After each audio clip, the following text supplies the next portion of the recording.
So the first phase is all about fucking around until you get something to happen. I mean, so many people massively underestimate the amount of action necessary to actually achieve some result. It is insane. Believe it or not, you don't need a 100% success rate. You need a 51% success rate. As long as you're just a little bit better than like pure random chance, you should just continue doing the thing that you're doing infinitely. And then eventually you will win really, really big. A lot of the beginners don't realize that. Welcome to The Five, the podcast with Nick Seraf and Matthew Larson, where we talk about 5 things we are doing in our business today to improve our business and ultimately our lives. Matt, how you doing? Good. How are you? What's going on, big guy? Nothing. What's going on, little guy? Why are you looking at me like I always look at you like that. Interesting. Well, I'm doing well. I'm eating a kiwi. Oh, well, show. Well, Yeah, I eat it with the skin on because I'm kind of a psycho. Well, show us. Okay. Wow, it's a very... Yeah. Just take that out of the fridge. It's a crunchy kiwi. Yeah. Sliced it. Yeah, it's a little bit raw. Is your fridge like on like 2 degrees or what? Yeah, I might have put this one in the freezer. It's nuts and bolts around here. We do it for the pod. What's new with you, man? Nothing. What about you? Yeah, things are going. They're going well. Maker School's kind of peaking. So we had 306,000 in MRR, I think like 2 or 3 days ago, and since then it's just been like 306,000 basically every day. Some days it's like 305,500. Other days it's 306,500. It just kind of fluctuates. So that's in large part, what I'm going to be chatting about today. For So sure. is it over for you? It's over for School.ai communities. So I see they're all going down. Think we peaked? Are they actually all going down? So listen, mine's not going down. We still added 6 in the last 7 days. 6,000? Yeah, but like just the last 3. But keep in mind that like the golden era of this community was like 30,000 in the last 7 days, right? So the golden age, eh? Yeah. Fuck, those days are long gone. Hey, what was that, doing? like 2 years or 2 weeks? 2 weeks ago. Yeah. How's yours doing, man? Fill us in. My school? Shit. It's like always. Yeah. My school, I believe, peaked at 14K MRR. I believe so. Honestly, I can't. Peak oil for you was 14K MRR. It was like 14.4K MRR is what my school group peaked at, I believe. That's rough. I don't think it's ever got. Well, it's okay. Your affiliate's doing approximately 200 times that. Yeah, my mastermind's at like 170. It's nice. pretty good. Let's check that. But yeah, those AI communities, Right. I was looking, and they look. Your boy, the boy that smokes you, has lost 2,700 in the last 7 days. Hold on, is Nate Herc also on the way down? No way. Yeah. Okay, so for those of you guys that don't know, Nate is extraordinarily bright, very intelligent kid with double my YouTube subs for AI automation, and he also runs a paid community called the AI Automation Society Plus, and it looks like he's at 146,000. Damn, man, yeah, it's red. Holy shit, everybody's bleeding. Yeah, I feel like you guys are. No. I feel like it's either peaked or there's just way too many people now. And like it just makes like one new person gets like 50K MRR or something, and it just takes like 10K from everybody else. You think so? Yeah, I wonder how the newcomers are doing then. I bet you if we looked at the bottom quartile of communities, that those would probably all be green. Not labeled very well in that school games thing. Anyway, yeah.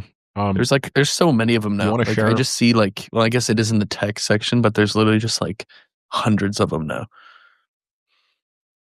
The AI playbook, AI entrepreneur. Share, your first point, or no? We're still. Matt just doesn't want to talk. No. We're just like, yeah, we're reviewing this stuff live.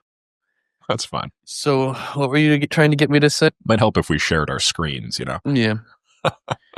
What were you telling me to do, one way or the other?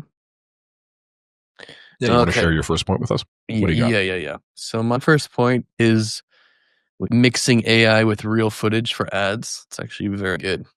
Should I elaborate on that, or should I just like wrap up the point there? More time for me. Or should I just until you're finished eating the kiwi in people's ears? Like I'll just talk. No, I'm just muting. I'll just talk. It's fine. Okay. So the AI ads, not the best yet, right? Pretty good. Not the best yet. There's a few. There's the only ones I use are arcads.ai and Google Veo. They're both Hmm. well, the arcades is I would say okay. It's just like you have your AI avatars and they can say stuff. Sometimes it sounds good, sometimes not. Then Google Veo is something that probably has too many possibilities, so it's hard to actually high Hmm. learning curve. But if you take footage from this, like and just edit it with real footage, like a lot of time, especially depending on who you're selling to, they're not ever going to know. So I have my affiliate ads. They have like an overlay screenshot. Then they have a like this is like an auto insurance ad or a health insurance ad. They'll just have this hook, which is UGC usually, and it goes to a screen record of like filling out the form that they're supposed to do. And then it goes rapid fire 3 AI, like 3 to 6 seconds testimonials with different actors, AI actors. And then it ends with UGC. And the form thing is static. The tutorial or the form tutorial static. The 3 AI things are static, at least to whatever offer it is. Obviously, there's like 12 different verticals. So there's different ones. And then the call to Yeah. action UGC is static. So then like I have this N8N workflow that's hooked up to Canva and then CapCut and then Aphonic and then Facebook ads where I just make my new hooks in a spreadsheet. It can get the AI UGC creator to read them. Then it will upload that. It'll read them in Canva. I don't know why. I just put it from Canva because I couldn't figure out how to set it up without doing that. But we'll just ignore that for now. Let's just pretend you have to do that. And then it uploads it. So you have 4 to 10 seconds of AI UGC, and it's sped up because if you speed it up even to 1.25x, it sounds a lot more normal than just one, and it saves time in an ad. Oh, that's really clever. I didn't even think about that, but yeah, because I think one of the main issues with these ads is they just kind of draw on a little too Yeah. long. Well, I did it mostly at the start to save time in the ad, but it actually does better. And then so I'll go from spreadsheet. N8N will take that, make it in arcads with all of those 10 different hooks. It will upload it to CapCut and like export it. That was pretty complicated to set up actually. Aphonic watches the export folder from CapCut. It sends it out and then it sends it up makes a new ad in Facebook ads. So I literally well, what I have done, I used to write them and I still write them sometimes, but I just downloaded a list of the best hooks and have a copy board and then just says apply these hooks to auto insurance, for example. Here's the details. And then it will write the hooks and send it to it. I still had to do that part manually, but maybe one more day of actually trying to figure it out with the Poppy API. I'll click yes on the Poppy API. It'll write the hooks. Then it will watch it, bring it into Canva, download it, and then CapCut's watching that one. And then it's editing out, exporting, which is being watched by Aphonic. And then Aphonic's being watched and uploads to Facebook ads. So I've been making like 200 ads a day. Well, 200 ads automatically, not even a day. What sort of revenue are we talking about with the affiliate stuff? Would you mind Yeah, sharing? yeah, Or is that sort of I would behind mind closed doors? sharing. You think I'm gonna be that with the? It's gonna be hard to deny a tax audit when I like bragging on All YouTube. right, fair enough. Suffice to say, it's good. It's pretty good. It's gone a bit down this month, but it's pretty good. Okay. My Ozempic's died basically. Really? Do you think that's for regulatory reasons Nah, or it's just something too else? much competition and it's not new anymore. It was Fair. like sick when there was a shortage. That was when it was peak Ozempic, but there's no shortage anymore. So like, Eventually, you'll get big enough that you could cause the yeah, oh, that would be sick. So yeah, 200 ads a day, 10 times the volume of everyone else. You know, you can only for a starter ad account, you can only usually have 250 ads per page running, let alone 200 ads per day. So you just smash them out. I'm gonna set it up where it's like different angles and groups of them. But yeah, so basically, I'm gonna be doing probably more volume at just as good as quality as the top people, probably even better quality when you speed it up like that. It's going to be good. It's thinking outside the box. I drew a box and then I asked myself, how do I think outside that? And then it was just tremendous, you know?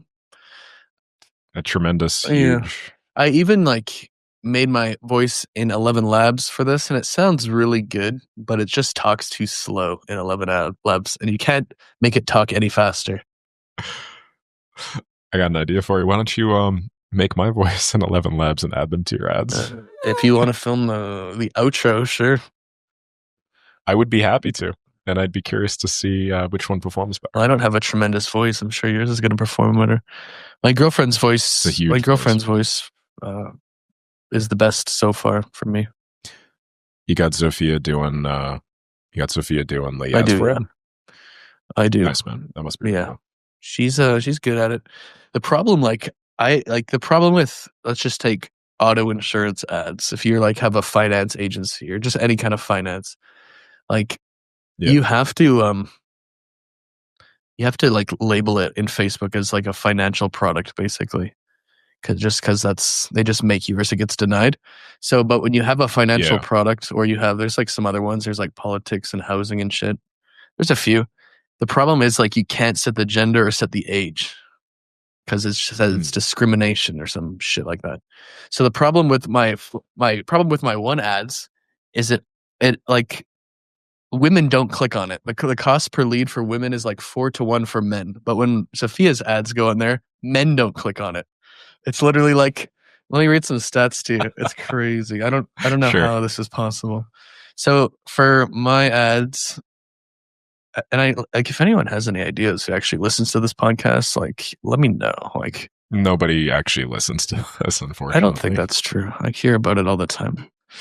So basically my ads here, I'm pulling it up. So it is my cost per lead with men in this particular one was $4.90, and in women it's $16, and break even is like $11 and something, right? And then but you can't take the women out because it's a financial product. Wait. So what's the average then? And is it 50-50 distribution across men and women? It's like 60-40 men and women, but the 40% at 3.5 times the cost just destroys me. It's like 15-20% margin when with men it's like 90%, 70% margin. But then Sophia's ads here, let me show you. This is just from today. This is just one ad. So there was 41 clicks, which is like it kind of day just started. The cost per lead among women, it's just loading. The cost per lead among women is $7.05, and then it's splitting 50-50 between men and women. $7.05, and guess what the cost per lead with men is? 15. No, there isn't any, because there's not even one click from a man, let alone a lead. In 41, so in 41 clicks. Infinity. Yeah. There's not it's just that's quite the gap. I don't get how that's even like literally not even a click, let alone a lead with the same spend. Damn, that's brutal. So these ads are unprofitable, like and it's just ruining my life. I don't understand, because you can't you can't filter the age and you can't filter the gender. Yeah, because I would just put hers as women only and mine as men only, and it would. I know you're making make $1 billion. It's frustrating me. Like I'm just so cooked, dude. So like that's why I need these 200 ads a day. Figures out something that men and women click on. Is there any other targeting you could do that's not directly men-women targeting, but like that's a proxy where men typically do X or they follow X and women follow Y, and because of that, you can sort of approximate it, or do they just serve it equally by definition? Facebook decides who they serve it to. That's annoying. Yeah, and you're not really. Well, you can probably do it, but you're not really supposed to like call out race and gender and stuff in your ads. It's usually against terms of service for affiliates and maybe Facebook. If you're a black woman in Florida, like you probably, I don't even know if you get that. I would get approved. You suffer from this? No, I don't think that would get approved. But maybe. Yeah, I'm just sad. I'm just sad today. That's pretty tough, man. Why are they taking my $1.5 million per month profit away by not serving my ads properly? You don't. Hey, we don't talk numbers here. No. Yeah. Well, no, I haven't ever made any kind of money like that before. It's just to be abundantly clear here to anybody that's. If you want to, like, you can see my tax return. It said like whatever it said. It's nothing. barely anything. Damn, man, that's pretty rough. That's pretty rough. I think if I had like that simple of a solution and I was not allowed to do it, it would drive me up the wall. It reminds me of when school didn't allow me to create new prices. I maxed out prices, and like I had 800 people enter at a certain price, and I could have doubled the price and probably gotten 700 of those 800 people. But because they had some platform limitation where like they could only do 20, I was like, if they just change this one thing, I'd print. It bothered me. It bothered me a lot. Yeah. Auto insurance, for example, used to be so easy back in the day when there was no restrictions and there's no competition on Facebook. Yeah. I miss it. Yeah, he missed. That'd be like, I need to buy this I need to buy this Ferrari. I'll just go and turn my ads up. That's how easy it was back in the day. Like literally. I'll have this in a week. That's insane. Yeah, I'll pay you in a week for That's this insane, Ferrari. dude. Yeah. Probably like a couple years before you were doing that exact thing, I was like working demolition for my friend's dad's business, who was like working completely under the table, and I would like bust my ass for like 12 hours, and at the end of the 12 hours he'd give me $50. That's awesome. And it's crazy to think to me you just pressed a button and then you generated like 1,000 times that per minute. Yeah. What year was this supposed to be? I don't honestly know the year. I think I was 18. I was working demo for a few weeks with my friend's father, who did a lot of work in Richmond. He was really Chinese and didn't speak like a lick of English. And my friend was just like, hey, man, you want to make like some money on the weekend? And I was like, yeah, for sure. So I went down there and we demolished like a couple of bathrooms, maybe 3 or 4 bathrooms over that time period. And yeah, I just remember like getting home and there was just like drywall and like tile dust like on my really grossly long eyelashes. And that's when I was just like, I can't keep doing this shit, man. I worked construction part-time when I was younger. The same sort of energy? Electrician. Yeah. Okay, you did electricity. Yeah. That's cool. Yeah, and then like I don't know, it's like bougie. Yeah, it's douchey. And then the insulation, the itchy stuff gets all over you. Oh, the fiberglass stuff. Don't get me started. Yeah, I quit that after like not very long at all. I actually got fired, but it's fine. Of course you did. No, I didn't get fired. I got laid off. I got fired. You fired the client. Yeah. And I was like, okay, sounds good. Chill. So what do you want to talk about now that I've... Yeah, let me just pull up the frantic text that I sent you like 5 minutes ago. Yeah. Okay, hold on. 5 minutes ago. That's generous. All right. So I do have a couple of good points. As you know, this last week I fixed my internet, which is why we are now on this call, recording this content. What I've come to realize is if you get faster internet, Matt, I don't know what your internet speed is, but if you get faster internet, you like hardwire it, you're probably like 5 or 10% faster across the board. And in a high margin, very lean business model like yours, where like output is basically directly dependent on your input, almost like 1-to-1. Well, not 1-to-1, but like 1 to 1,000 or whatever. Like you having slightly faster internet can completely change, your life. Not like completely, but so here's the mental calculus. I checked my Chrome history. In one day, I think I opened 600. I think I opened 600 tabs. How many do you open in a day? I have this. I don't know how many I open, but I have this Chrome extension called Tab Wrangler that deletes them after like 25 minutes if it is inactive. That's good. Yeah, that's What's good. Fast internet? But I opened 600 megabytes per 2 gigabits per second. How about is it gigabits? Yeah. Like hardwired. Is that like 1,000 megabytes per second? No, it's not 1,000 megabytes per second. You think that it's a megabyte, but a while ago the internet people started doing everything in megabit, which is 1/8 of a byte. So I think it comes out to something like 250 megabytes a second. But mine is 2 gigabits a second, and yours is probably much slower than that because you've been a little bit like your face has been a little bit. Yeah, mine is. Yeah, it's pretty bad where I am. Yeah. So, dude, if you just go from what you probably are doing right now, which is 100 to 2,000, everything is way faster. So if you open 600 tabs like I do in a day, and it takes even like 2 seconds to load, which is reasonable. Like a lot of pages do take 2 seconds to load. Like that's like 20 minutes. Mhm. It may not seem like that big of a deal, but there's also like the add-on time of like, when you're in flow and you're doing a task and your page just opens instantly and you got to open up like you interact with it a little bit faster as a result. There's probably some compound benefit there. I know it sounds stupid, but like just think about it, man. Like we open a fuck ton of tabs on a daily basis, 600 for me in a 24-hour period. And then if I can just shave like 20-ish minutes off of that simply by having and paying like $100 a month or whatever for internet, it's nuts. Mhm. So I just considered all of the bottlenecks that all of the rest of my work goes through, and that was a major one. And yeah, man, having like crazy fast internet's nuts. It's also a game changer for video uploads. When you upload video, like you're doing one video a day or whatever now for YouTube again, right? When you upload a video, like it takes a while to upload said video. Like in my case, before it would take like 10 or 15 minutes. Well, now it's almost instant. It takes like 30 seconds, and like my giant ass several gigabyte video is like up. It just makes me so much faster because then I can work with it. Then I don't have to like go context switch, do something else. I just, 30 seconds in, I have the video uploaded to YouTube. Processing's done after another like 5 minutes or so. And then like I publish it. So my daily updates are way faster, which is nice. And yeah, everything's just much more convenient. I've hardwired it in, no Wi-Fi anymore. It's just like a hard Ethernet cable. And I wish I'd done this like 5 years ago. Yeah, I've that at my house, not on the road.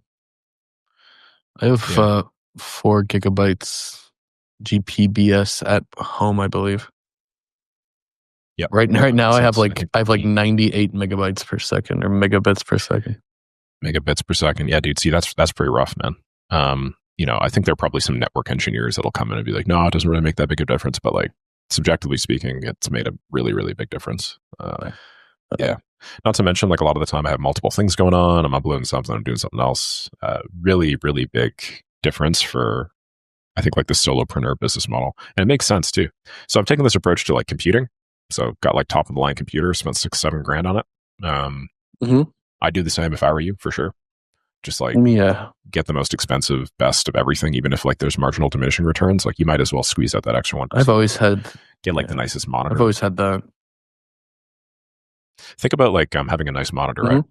And in a business model like ours that's super hyper leveraged, if you have like a shitty monitor and then you stare at the screen and like after 4 hours it makes your eyes water or something because it's like not super clear, you're probably like less likely to continue working, right? Like 5% less likely or whatever. Like you could buy yourself an additional 5% back just by fixing your monitor and making it clear. Like that's just a direct ROI. Same thing with obviously ergonomics, so chairs, desks, everything positioned at the right height. Little stuff like that I think we all know about. But it's worth revisiting, I think, as you grow bigger and bigger. Yeah. Especially the upload speed's pretty good. Yep. I'm getting wrecked right now. It's fine. I have a VPN and my internet's set slow. So like sometimes it just DCs. Yeah. That's really throttling you. Is there a reason why you have to have that? Just traveling. You just, want to pass all your stuff through some security. The VPN. I'm in the UAE right now, and a lot of sites that I go on, like block UAE. Oh, really? What sites in particular? Like literally every affiliate offer. Oh, it's affiliate offers we're talking about here, huh?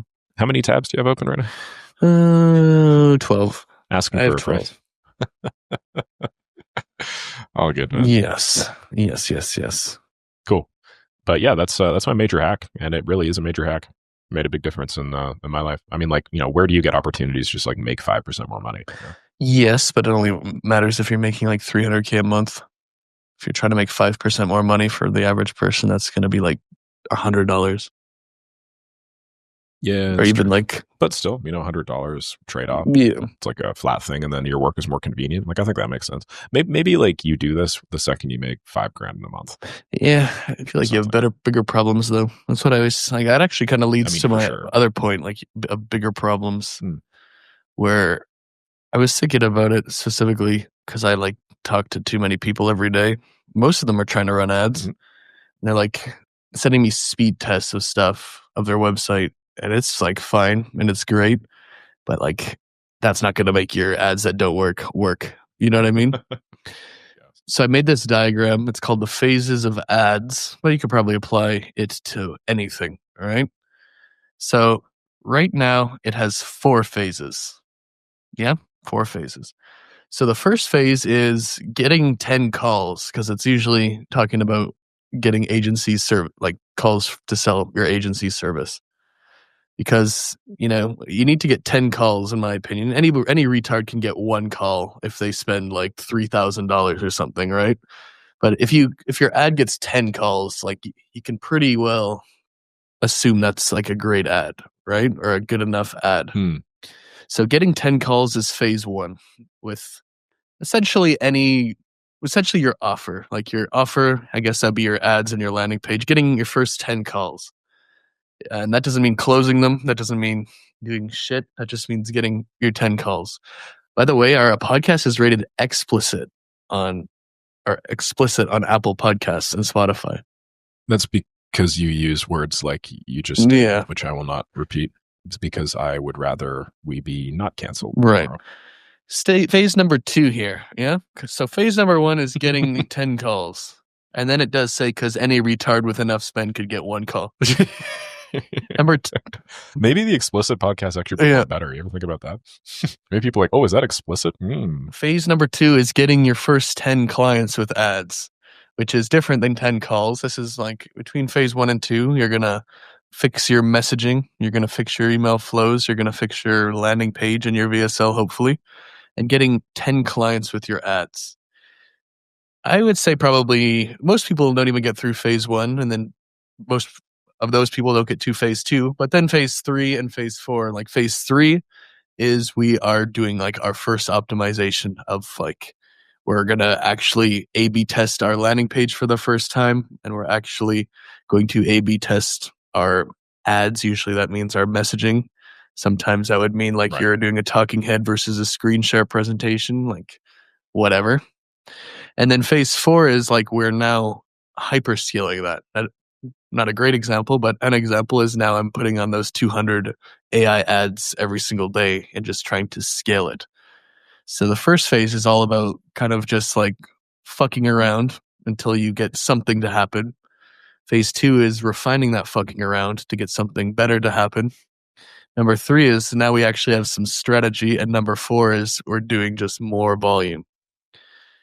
And we can't to go back to what you were saying, like getting your internet, way faster would probably be in phase 4. It's going to make a big difference to someone who is already making $500K a month or something, or even $100K a month. Yeah. But to someone who's in phase 1, who's never even done anything or done at all, it's not really like, we got to think of, okay, we have tons of problems here. We don't even get any calls. We don't need to worry about our headline weight, or we don't need to worry about how fast our landing page loads to our form. Like, we have huge problems here. It's not going to make our stuff good. Could be ads, like anything in life, I guess. Like your first time your YouTube video gets a call, or first time it gets over 10 views, I guess. I can't remember how many views I used to get before my one big video, but actually I'll change after that. I think I probably got like 100. Dude, I love the way that you said that. I think it's really clear. You have major problems. And I think that a lot of the beginners don't realize that when they're at the start line. Like, they have massive problems. They should not spend their time solving minor problems. Like, the massivest problem is that nobody's coming to any of your shit in the first place. So you need to solve that. And to be honest, the distribution problem remains the main problem until a very, very large, much bigger than most people think. Yeah, you could just say this company-wide, like, okay, we got to get our first client to like let us work for free so we even know what we're doing. And now we can get our first paid client after we've done that a few times. And now we can get our first 10 clients. And then the first time we get a client from like cold email or ads or content or whatever is a big milestone. And then there are a lot of people out there that, and Maker School and whatever, that are always asking for like website roasts. And they're making an AI automation agency, right? So like agency services, and they're like, oh, like, let me guess. Gotta make sure no one comes to their website anyways. Nobody comes to their website. Not only that, nobody's converting through their website. Like, it's not like somebody's organically finding your AI automation agency website because you wrote AI automation agency New York on your freaking headline, right? Like, this is just a business card.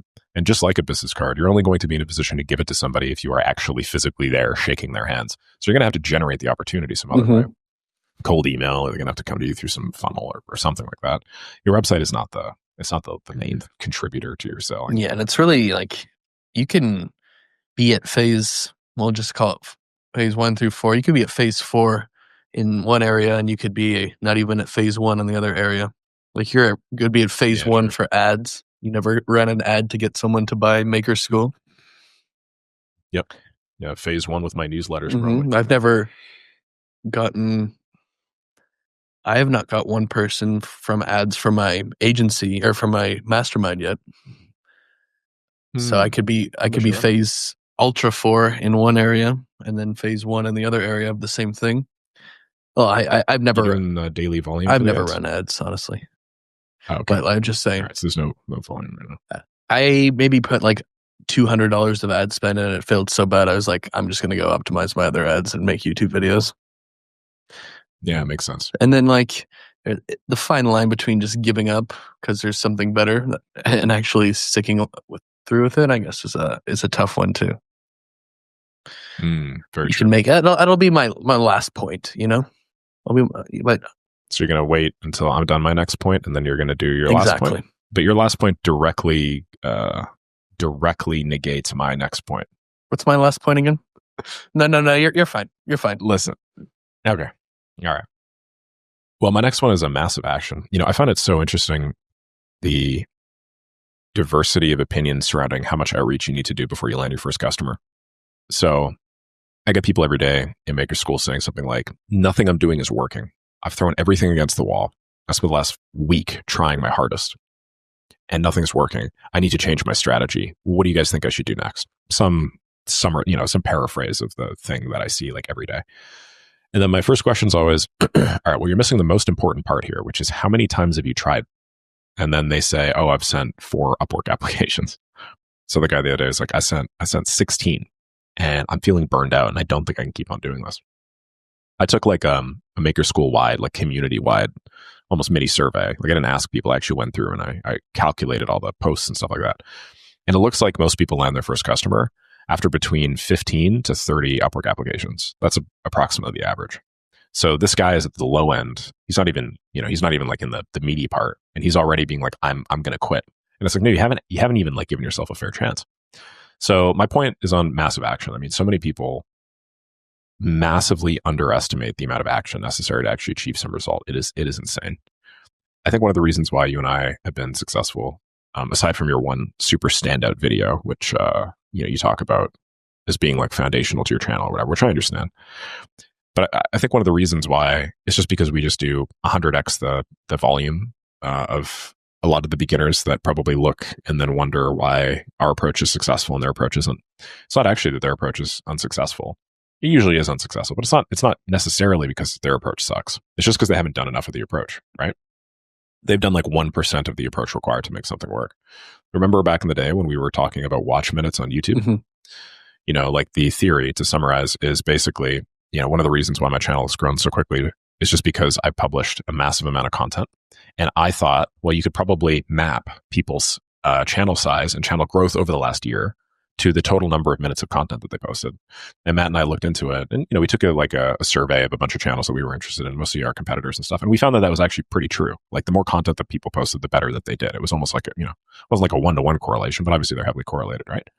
So then it just became a question. Okay, well, how do we do the massive action? Well, I can't tell you how many people have come to me like, Nick, I've tried so much YouTube, and YouTube just isn't working for me or whatever. And then you check out the actual number of watch minutes that they have posted on their channel, and they posted like 2 hours over the course of the last 6 months.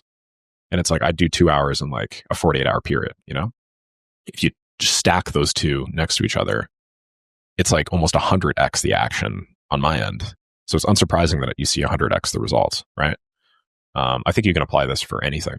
A lot of young people that are probably watching you do affiliates right now, Matt, are like, my affiliate campaigns aren't working. How many variants are they running? How many ads are they actually doing? They're doing like 2 or something. You just said that you do 200 a day. Yeah. Right? That's massive action. You don't even blink at that. You're like, oh, this is just what is required to succeed. When I was going door to door with Opus's partner Grinder, like we would talk, we would have conversations with 50 to 80 people a day. So 50 to 80 door to door opportunities a day. most people will do one and they'll get rejected and they'll say, oh my God, this isn't working. Like you have to do the really stupid caveman thing way more often than you think you do. You have to do like 100x that minimum. And only then are you actually in a qualified position to start suggesting that, the approach that you're doing is not working. So I know we all love iterating over here. And I know you were talking about that being your fine line, but I think the vast majority of people should actually iterate less. I think they should just do the thing that they're doing right now more. Yeah. So you tell people to do YouTube inside your thing? No, I explicitly say do not do YouTube inside my thing. Well, I tell people to do YouTube. And then a lot of the time it doesn't work for them for a combination of like their stuff is like just not any, well, let's not say good or bad, but it's just like, it doesn't really do much, Yeah. And then it's just like, it's, I don't know what to tell them, like maybe you could help me out, but it's just like a video, they're saying something on a screen that everyone else is saying, and then nothing really happens. So I'm like, yeah, like why would someone watch this? Like if someone should watch my channel because I make all of these different mural boards that break down these step-by-step process of how to build and scale a funnel. Like you ask them that, I'd be like, Well, also you have like demonstrated proven success, right? 900K a month agency. Like that's something that 0.00001% of people. So it's like Lionel Messi talking about his best plays, sort of, right? It's like you talking about how to run an agency. Same energy. It's so weird. It's true. It makes a bigger difference than I thought as well. Because I see a lot of people give the exact same advice and they say like this advice sucks, and then I say the same thing with less effort, and they'll be like, "Wow, that's amazing." But I also think like anecdotally, because I always ask how long people have known about me and what videos they watched on the actual onboarding form and even the sales call form, and so many people like who book a call to join my mastermind don't even know that I ever grew and scaled an agency. They just like come from my YouTube videos like, oh, that makes sense. Isn't that interesting? Yeah. It's like the main bottleneck is usually just people knowing about the thing. And then it's like, it doesn't drive me as nuts anymore, but it did when I first got into 1,000x leads, where people will be like, I don't have any proof, so I can't do this. I'm like, okay, like, we're super fucked. We're super fucked then. You know what I mean? Like if then we might as well just quit. Like, I don't know what you want me to tell you. Just cancel this and quit. But now I'm just like, but just like, well, then we got to do something else that is going to demonstrate that we're an expert. Dude, it's the same thing, man. Like there's like 3 or 4 of them a day. And I can't tell you how many times like in the material I say, if you don't have any proof, here's exactly what to do. And I give them like this big list. And I'm like, if you don't have any proof, this is what you, if you don't have any proof, this is what you, by the way, if you don't have any proof, this is what you do. And then they're like, I don't have proof. What do I do? Yeah, I'd be like, just give up. Honestly, like we take different approaches to this stuff, Matt. I'm like, well, what can you do to get proof? I don't know. Perfect. You want to hear what I did to get proof? When I was like a total beginner, I had like absolutely nothing. I was running this videography agency and I had no proof. I'd never even shot a video before in my life. I was a complete and utter like beginner on all fronts. So what I did is I called up all of the other videography agencies in my area, the guys that had worked with like Gillette and Nvidia and like FIFA and like these massive companies. And I had said, hey, well, not massive companies. The videography agencies I was reaching out to were still like, reasonably small. Maybe they were all making like less than 100K. But I called them up and I said, hey, I cold called like 200 of them. I just started a videography company. I'm getting more leads than I know what to do with. Would you guys be interested in me sending you leads? And they're all like, well, obviously. And I'm like, okay, cool. Like, I get them all the time and I'm just trying to find like a trusted partner that I could send leads to. Here's the way that I do my sales. So then I gave them this little chart that showed them how I do my sales. So I had like case studies at the very beginning of it where I showed them videos of work that we'd done. So I was like, so I went and I met with them. Well, I met with like not over 100, under 100 people. But I went and I went to a coffee shop and I fucking sat down with like the people that owned it. And I was like, hey, I'm getting all these leads, crazy top of funnel. If you want to be this overflow contractor, could we sign an NDA? And they said, yeah. So I signed the NDA with them. And in the NDA, I basically said something along the lines of, listen, as part of my sales process, I show case studies. Are you okay with me showing your case studies then to people that I think might be a right fit for you? And they're all like, yeah, of course, no problem whatsoever to show our videos. And I was like, all right, great. I'll put them on a section of my website called case studies, sections of work we've done, work our team has done.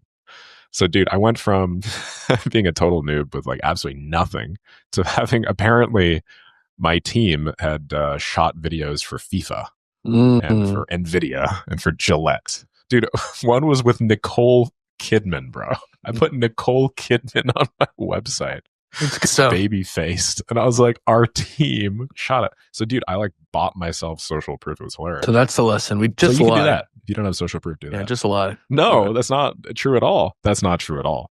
That's why I did that underhanded strategy. Because I had no social proof and I was looking for clever ways. I hear that a lot. Should I just make up case studies? I'm like, well, you could try, I guess. It'd be better if you didn't. It's like, just don't. I'm always like, it's going to catch up to you. Just don't name them. Just make it anonymous.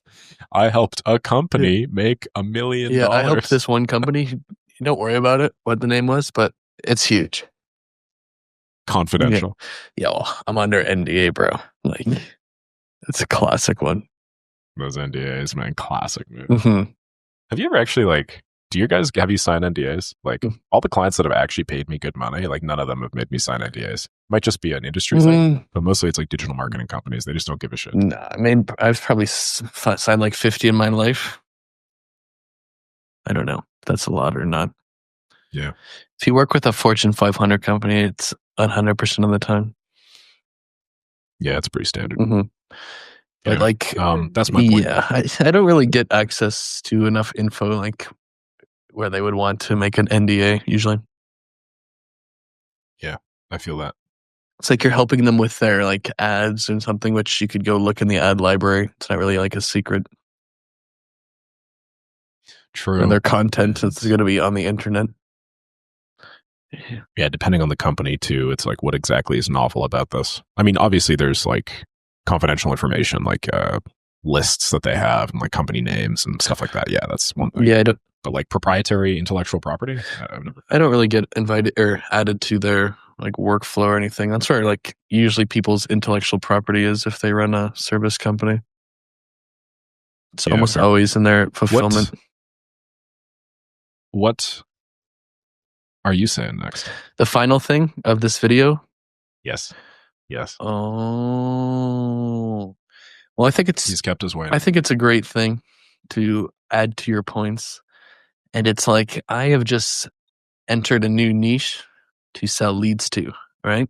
We're not going to name this niche because my stuff's not that hard to find. And I see all these copycats 24/7. And it's fine. I do it too, but still. So we have on our thing, I don't know who I heard say this, but it was in a book. I read a lot of books. I can't remember. But it was this one thing where some dude at some company, presumably in the book, it was an advertising agency. Or it wasn't an advertising. Who cares? Just relax. Stop pressuring me here. They have this thing where he has 100 sticky notes on the wall.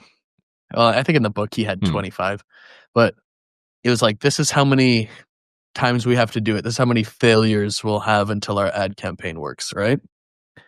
So every time I'm going into a new niche, I literally just make 100 dummy ad campaigns in my ad account and like set them all up and just put them as drafts and say, attempt 1, attempt 2, attempt 3, attempt 4, until you get to attempt 100 and just assume that's how much it's going to make, which is related to what we're talking about earlier. You could probably do that to ads. You could do that content. You could do that with your clients. You could do that with running. I don't know. We could do it with whatever. You could do it with door to door, going to pick up chicks at the mall, all of that. And then, so I'm on this niche and I've currently done 7 failures so far. And it's actually a lot better than it was at the start. So we have 93 more failures to go until we're going to be the god of this niche. That's not a great niche, but it's profitable. It's not the biggest niche, but it's growing, Man, crazy mental model right there. I had no idea you did that. I haven't needed to fail like that in a while, but yeah, it's a good strategy. Yeah, like if you're a total beginner, absolutely, just massive action again and again and again and again. And Yeah, again. you're probably gonna suck at this. It's just how it is. That's true. Maybe I should add that to my program.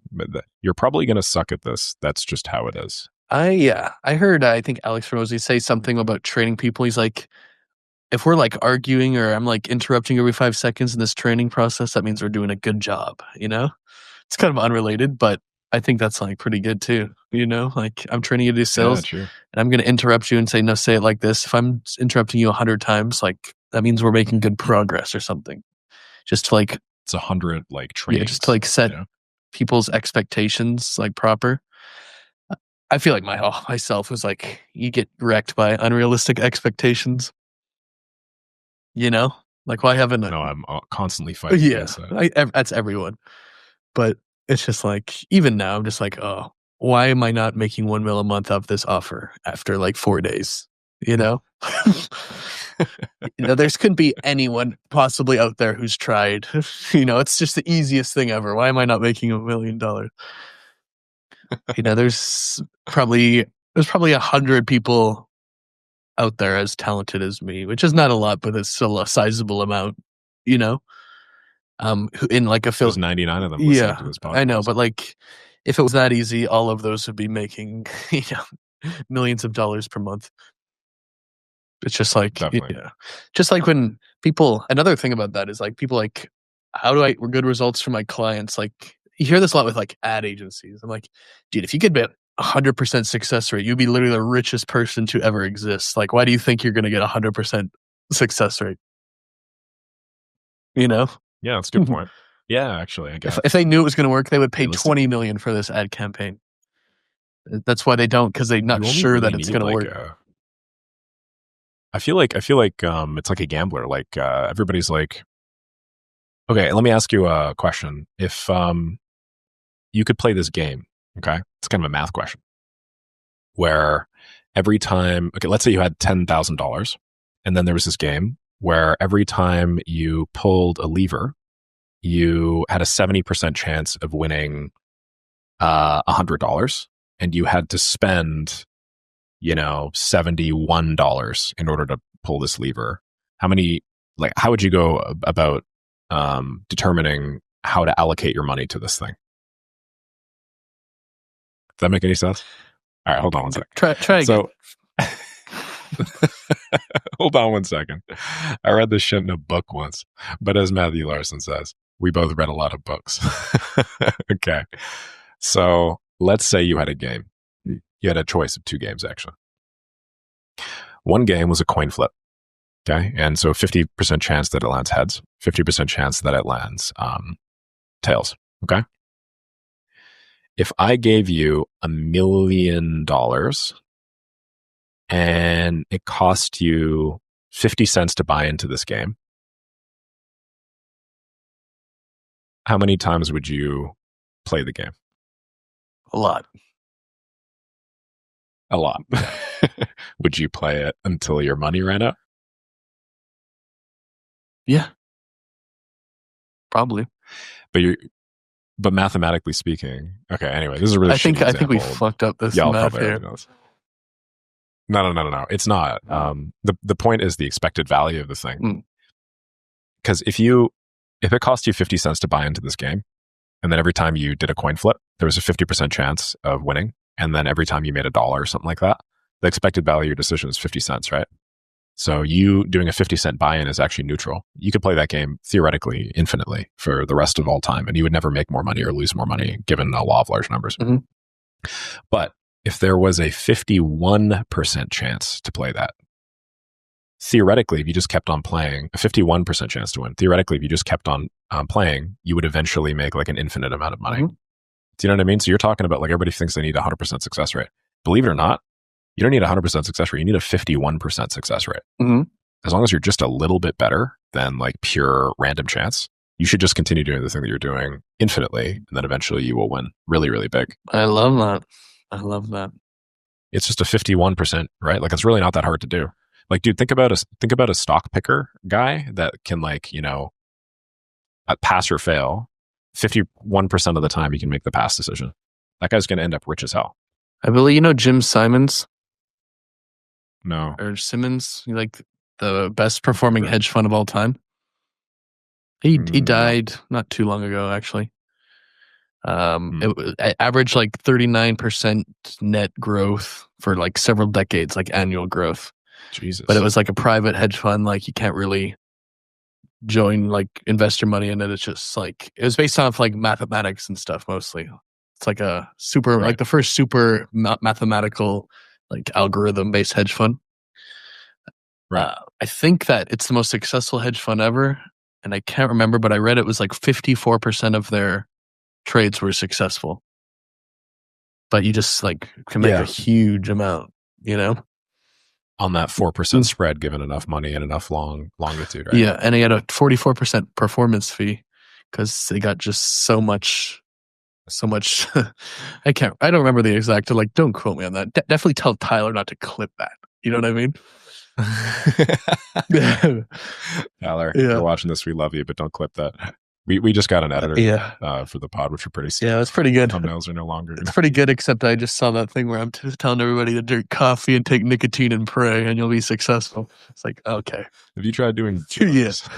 Okay. Like that was pretty funny. Yeah, don't worry. Nobody here's seeing those. I think we have more viewers than you think we do. I mean, how many viewers we got now? It's like 380 on Spotify, 200 and something on Apple Podcasts, 380, and then like 400 on YouTube. It's like 1,000. Are we at the point where if I just like yell out my window, I'm not reaching as many people as our podcast, or no? For sure. Okay. I hear from people who listen all the time. There must be all my fans, and you're not really contributing anything. Yeah, true. Yeah. My fans don't give a shit. They're like, who's this loser? I love the comments. Why does this Matt guy talk so much? We only want Nick. So twice, two of those ones, and I commented, "Fuck you" from our podcast ad account. I understand now why we're rated X for explicit. Yeah, it's good stuff. There's this the channel that I follow, and we'll wrap up. Let's wrap up right on this. There's a channel that I follow though, where the guy just like, gets into fights in the comments. Oh, I get into fights with my YouTube commenters all the time. You do. I don't. But like, what do you say when somebody's like, "Oh, this is wrong"? Yeah, I usually get into them. Depends what kind of mood I am in. Like if I'm already in there and I see it, like I'm already uploading another video, I'll just like start getting into it with them. Just go. I don't do it. I don't just go out of my way. But if I'm in there already and I see it, yeah, for sure. Yeah. I'm just gonna like on my alt post a bunch of shit on your account until you eventually call me off. It's like, I love this video, but you didn't go into the operational stuff where I'm disappointed. I'm like, hopefully your disappointment fades soon, bud, or something like that. That's so passive aggressive, man. Yeah, I just get into it. I thought you'd at least like just tell them to go fuck themselves. Yeah, or something. I get into it with people who cancel my stuff sometimes too, depending on who they are. Yeah. That's interesting. Depends. If they can't do anything to me and I just actually hate them, yeah. If they can do something to me and I just liked them and I was like, oh, okay, no problem. But if I hated them then I get into it with them, yeah, for sure. How do you get people? You should tell people how to get you to like them. So what's the secret? How to be liked? How to be liked?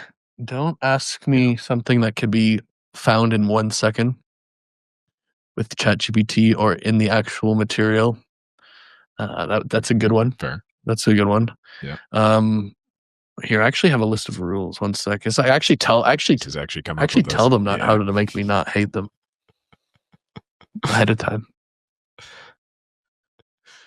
Yeah, which makes you hate them extra more. Yeah, for sure. These rules. Sure. So like, rule number 1, Google ChatGPT for at least 5 minutes before asking. Rule number 2, if I haven't responded within 4 hours, tag me. Don't just like be passive aggressive because I missed it. Rule number 3, rule number 3, I am not a god. Like, you can decide what you're going to do for yourself. Do not develop learned helplessness. That's a good one too. I need to tell them every 5 seconds what to do. Like, you can figure it out. You're a grown adult. Yeah, totally. There's a few more that What I'm if they're not that grown I'm not. adults? Do you have any kids in your program? I had a 15-year-old join. I had a 16-year-old join 1,000 X leads. I had to get permission from his parents, like when I first started. Yeah, He's actually successful now. He's like 18 or something at this point. yeah, dude. The 15 and 16-year-olds that are joining my program are cracked. This one 16-year-old joined, and he got a $1,100 deal in like 3 days. There are a lot of people that have been at it for quite a while that just sort of lack that gumption. I feel like when you're 16, your calibration, like you don't spend a lot of time on strategy. It's just, okay, what's Nick doing? How can I do it like that? And then you just go and push the massive action. I know, Twitch. So I think that's actually That's the way it should be. Yep. But I agree. Okay, big guy. Okay. Great pod. I'll see you around. You know what I mean? Yeah, for sure.